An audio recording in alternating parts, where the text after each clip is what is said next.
2 Reis 12. No reinado de Joás, rei de Judá, no 7º ano do reinado de Jeú, Joás começou a reinar e reinou 40 anos em Jerusalém. A mãe dele chamava-se Zíbia e era de Berseba. Joás fez o que é justo aos olhos do Senhor durante todos os anos em que o sacerdote Joiada o orientou. Contudo, os santuários locais não foram removidos. O povo continuava a oferecer sacrifícios e a queimar incenso neles. Joás ordenou aos sacerdotes: reúnam toda a prata trazida como dádiva sagrada ao templo do Senhor. A prata recolhida no recenseamento, a prata recebida dos votos pessoais e a que foi trazida voluntariamente ao templo. Cada sacerdote recolha a prata de um dos tesoureiros para que repare qualquer parte danificada que houver no templo. Contudo, no 23º ano do reinado de Joás, os sacerdotes ainda não haviam feito os reparos no templo. Por isso, o rei Joás chamou o sacerdote Joiada e os outros sacerdotes e lhes perguntou: por que vocês não estão reparando os danos no templo? Não recolham mais prata com os seus tesoureiros, mas deixem-nas para as reformas. Os sacerdotes concordaram em deixar de receber prata do povo e em não serem os encarregados dessas reformas. Então o sacerdote Joiada pegou um cofre, fez um furo na tampa e colocou ao lado do altar, à direita de quem entra no templo do Senhor. Os sacerdotes que guardavam a entrada colocavam no cofre toda a prata trazida ao templo do Senhor. Sempre que havia uma grande quantidade de prata no cofre, o escriba real e o sumo sacerdote vinham, pesavam a prata trazida ao templo do Senhor e a colocavam em bolsas. Depois de pesada, entregavam a prata aos supervisores do trabalho no templo. Assim, pagavam aqueles que trabalhavam no templo do Senhor, os carpinteiros e os construtores, os pedreiros e os cortadores de pedras. Também compravam madeira e pedras lavradas para reparar os danos feitos no templo do Senhor e cobriam todas as outras despesas da reforma. A prata trazida ao templo não era utilizada na confecção de bacias de prata, de cortadores de pavio, de bacias para aspersão, de trombetas, nem de outro utensílio de ouro ou prata para o templo do Senhor. Era usada como pagamento dos trabalhadores, e eles a empregavam para o reparo do templo do Senhor.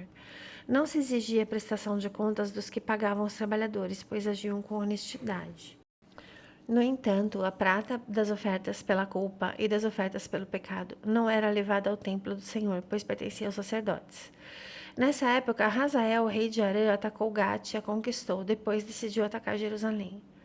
Então Joás, rei de Judá, apanhou todos os objetos consagrados por seus antepassados Josafá, Jeorão e Acasias, rei de Judá, e os que ele mesmo havia consagrado, além de todo o ouro encontrado nos tesouros do templo do Senhor e do palácio real, e enviou tudo a Hazael, rei de Arã, que assim se retirou de Jerusalém.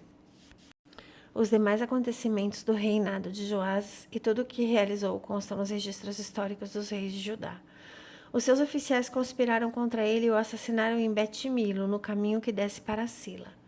Os oficiais que o assassinaram foram Josabade, filho de Simeate, e Jeozabade, filho de Somer. Joás morreu e foi sepultado com seus antepassados na cidade de Davi, e Amazias, seu filho, sucedeu-o como rei. 2 Reis 13. O reinado de Jeoacás, rei de Israel. No 23º ano do reinado de Joás, filho de Acasias, rei de Judá, Jeoacás, filho de Jeú, tornou-se rei de Israel em Samaria e reinou 17 anos. Ele fez o que era mal aos olhos do Senhor, seguindo os pecados que Jeroboão, filho de Nebate, tinha levado Israel a cometer, e não se afastou deles. Por isso a ira do Senhor se acendeu contra Israel, e por longo tempo ele os entregou nas mãos de Hazael, rei de Arã, e do seu filho Ben-Hadad. Então Jeoacás buscou o favor do Senhor, e este o atendeu, pois viu a forma cruel com que o rei de Arã oprimia Israel. O Senhor providenciou um libertador para Israel, que escapou do poder de Arã. Assim os israelitas voltaram a habitar em suas casas como antes.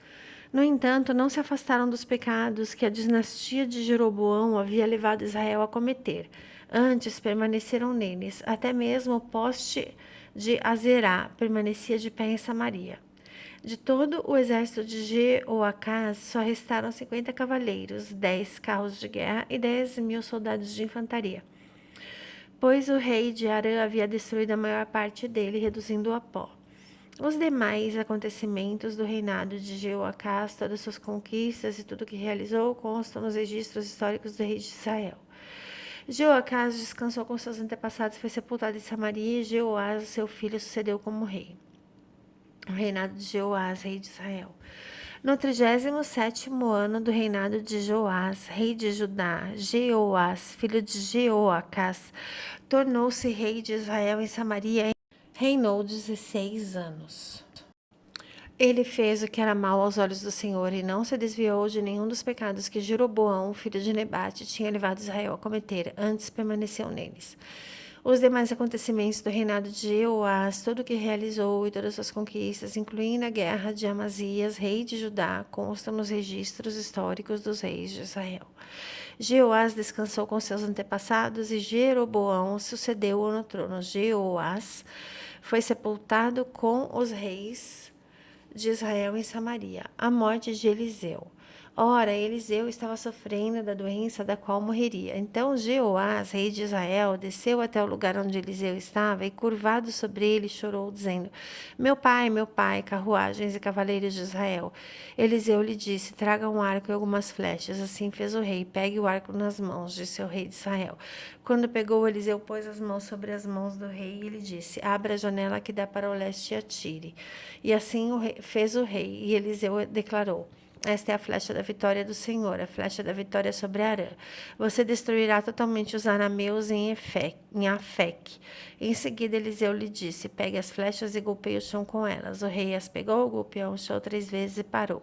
O homem de Deus ficou irado com ele e disse: você deveria ter golpeado o chão 5 ou 6 vezes, assim destruiria totalmente Arã.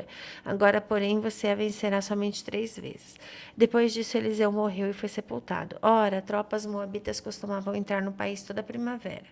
Certa vez, enquanto alguns israelitas sepultavam um homem, viram de repente uma dessas tropas. Então jogaram o corpo do homem no túmulo de Eliseu e fugiram. Assim que o cadáver encostou nos ossos de Eliseu, o homem voltou à vida e se levantou.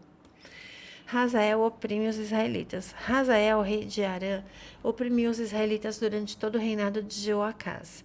O Senhor, porém, foi bondoso para com eles, teve compaixão e se preocupou com os israelitas por causa da sua aliança com Abraão, Isaque e Jacó. Até hoje, ele não se dispôs a destruí-los ou a eliminá-los de sua presença. Hazael, rei de Arã, morreu e Ben-Hadad, seu filho, sucedeu-o como rei. Então Jeoás, filho de Jeoacás, conquistou de Ben-Hadad, filho de Hazael, as cidades que em combate Hazael havia tomado de Jeoacás, seu pai. 3 vezes Jeoás o derrotou em combate e assim reconquistou as cidades israelitas. Glórias a Jesus.